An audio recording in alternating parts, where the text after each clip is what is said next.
Welcome back to the Real Cinema Squad. I'm Austin, and I want to introduce you guys to Jonathan. This is my buddy back in Texas. He is a big Nintendo geek. We play a lot of Nintendo games together. And honestly, we're just super excited to talk about The Legend of Zelda Echoes of Wisdom today. Wanted to bring him on because he's a big fan. We talk about it a lot. So Jonathan, this new game, Echoes of Wisdom, it's the first time you play as Zelda in the franchise. And then the first game came out in 1986. So it's been a long time coming that this game is named after her and you're finally playing as her. But it's got a lot of really cool elements to it with the new mechanics, with the echoes, and kind of reminiscent of the old games as well. So coming off of playing Tears of the Kingdom, what are your thoughts about this change of style for the franchise? Yeah, I mean, first of all, they've done a really good job with the game so far. I think most of the reviews are very positive. From what I played, I haven't completed the game quite yet. I'd say I'm somewhere in the middle, completed the first two dungeons, but I've had a blast playing this game. I think in comparison to Breath of the Wild and Tears of the Kingdom, it's obviously different. Like those are big scale 3D Zelda games. This is a top-down 2D Zelda game, but there's some 3D elements to it. And again, playing as Zelda is a huge shift. So you don't have a sword, you don't have a shield, you don't have a bow and arrow, a big difference, but you do have what's called the tri-rod in the game.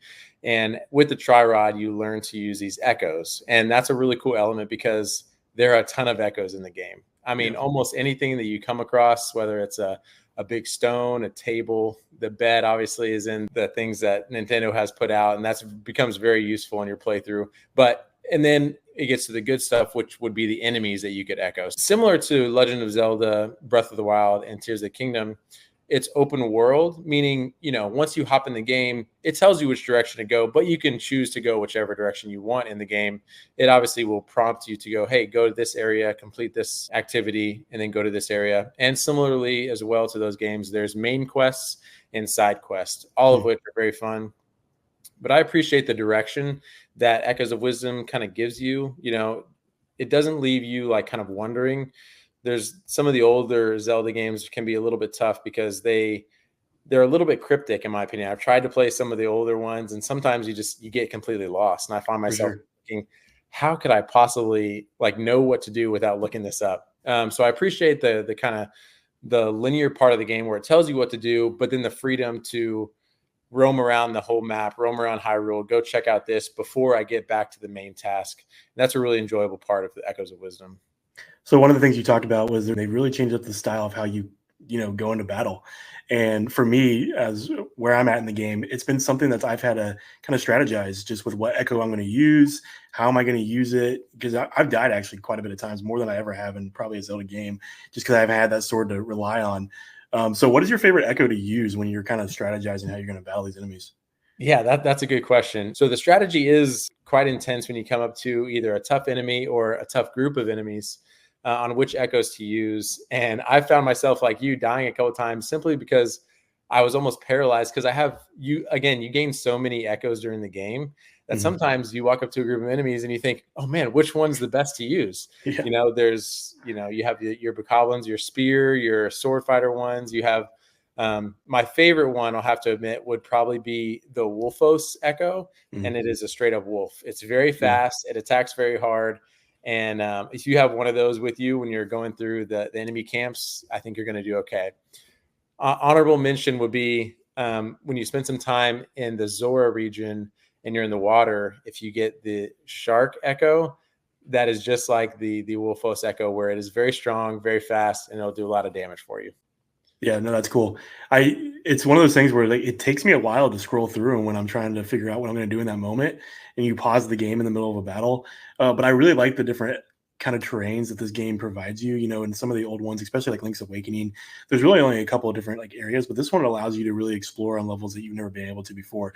Jumping up on top of cliffs, with your echoes, whether you're stacking up a bed or a trampoline or whatever it is, or even diving in the water. Like you haven't really been able to do that in other old school Zelda games with Link. And so I appreciated that they kind of expanded upon that, just because I think it allows you to kind of explore the world in a way you never have before.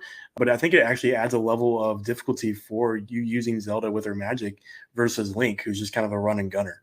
So I definitely think that's a big win for the franchise there. So one of the things you were talking about was the side missions and how, it's not just main quests, but it's also side missions. That's honestly new to me. I mean, obviously Breath of the Wild, Tears of the Kingdom had that, but for more bird's eye view 2D versions of Zelda, they've never really had a bunch of side stuff to do. And I really appreciate the side quests there. So what do you think about that mechanic and just allowing players to do more than just a linear story? Yeah, it's actually something that I really appreciate because a lot of times when you play these games, it's the world that they've built inside, Hyrule or the different terrains they built is really fun to explore, and so it helps you as a player slow down a little bit and enjoy some of the other pieces of the game, because a lot of times we go into a game and we think, okay, I gotta get to the castle, I gotta solve the dungeon, I gotta move through the game. The side quest is a good way to help you see a little bit more of the map and do a little bit more of the game before you just rush all the way through it and then you're done. So I've really appreciated the side quest. It involves some like cool dialogue with some of the other characters, the villages and stuff. You go into Zora and there's someone, hey, my son's lost. Can you take this to him? And it's a fun little challenge. That's not, just defeating a bunch of enemies. Typically it involves some other thinking and some different ways of using Zelda's, echoes or her skills to help you complete another quest that's not just the main thing. So it's kind of a nice break. And then it also allows you to see more of the game, which is really fun. Yeah, it's really like they decided to merge the open world version of Zelda with Tears of the Kingdom, Breath of the Wild with the old school. It's like they're mixing the two elements there.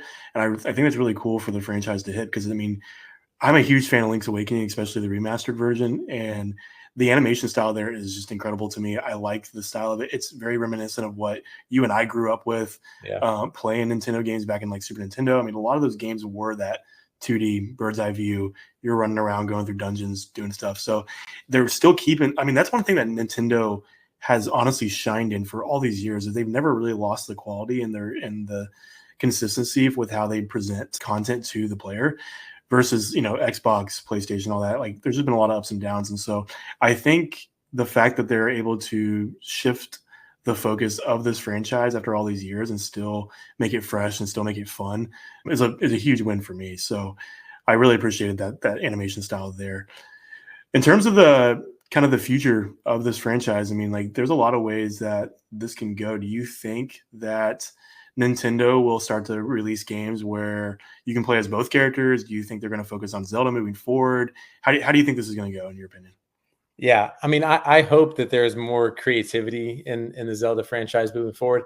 I can say that hopefully Nintendo sees this game as a success. It's done, I think, pretty well sales wise, but also the game is quality, and that's what Nintendo does. I know they're working with some third party developers that are doing some parts of the game, but again, the game is quality. It's a lot of fun. It's a good mix up. So I would hope that they would go in a direction where you do get to play as Zelda more, or maybe switch back and forth between Zelda and Link, or even better, you would be able to play co-op as Zelda and Link, with a For buddy sure. or with your wife or whatever. So I think that would be an amazing like opportunity for them. And I think Nintendo has all these thoughts in the back of their head, and they're taking their time, they're going through things, and they're figuring out what everybody likes. And I think, kind of touching on the point that you just spoke about, this game has a good mixture of the newer 3D games mixed with the old games. And I think that they saw how well Breath of the Wild and Tears of the Kingdom did on Switch and how much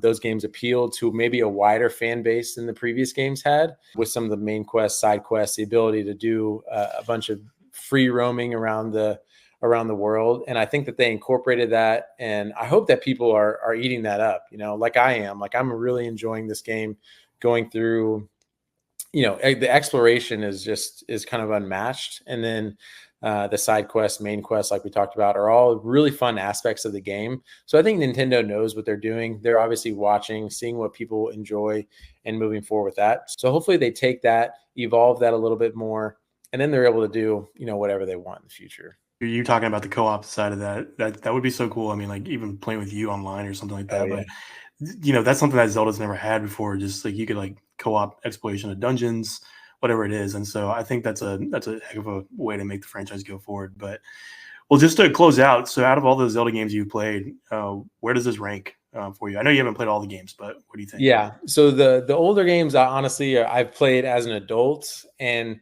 to me they're hard to stack up against Breath of the Wild, Tears of the Kingdom, Skyward Sword on the Switch. So as far as top down 2D Zeldas, it's been my favorite so far to play through, and that may be because it's the newest. It's I think it looks the best. The graphics are really Yeah. cool. I love the animation style, and I've just enjoyed my time so far, but it may sit still behind both Breath of the Wild and Tears of the Kingdom for me because those games are just on a bigger scale and there's a lot more to do in them. And Yeah. I spend hundreds of hours in those games. I don't know that I'll spend hundreds of hours in this game, but I'll definitely get a lot of time in it, and I'll spend a lot of time exploring all that I can, all that's there. But it's just not on the same level as those games. But really, really fun. Again, like I said, I hope Nintendo sees the success that this game has had and continues to go in this direction, that they can maybe pump out every couple of years instead of 7 or 8 for the big 3D huge Zelda games. Yeah, I definitely agree. As big of a fan as I am of open world,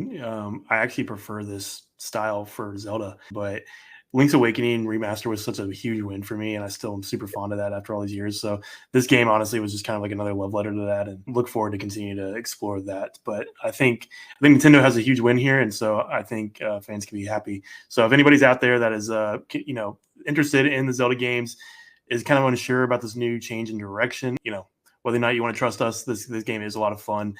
We can vouch for it, so I think it's worth the money compared to especially a lot of other companies out there that are pushing out things that are garbage. So yeah, definitely recommend. But yeah, until next time, this is the Real Cinema Squad signing off.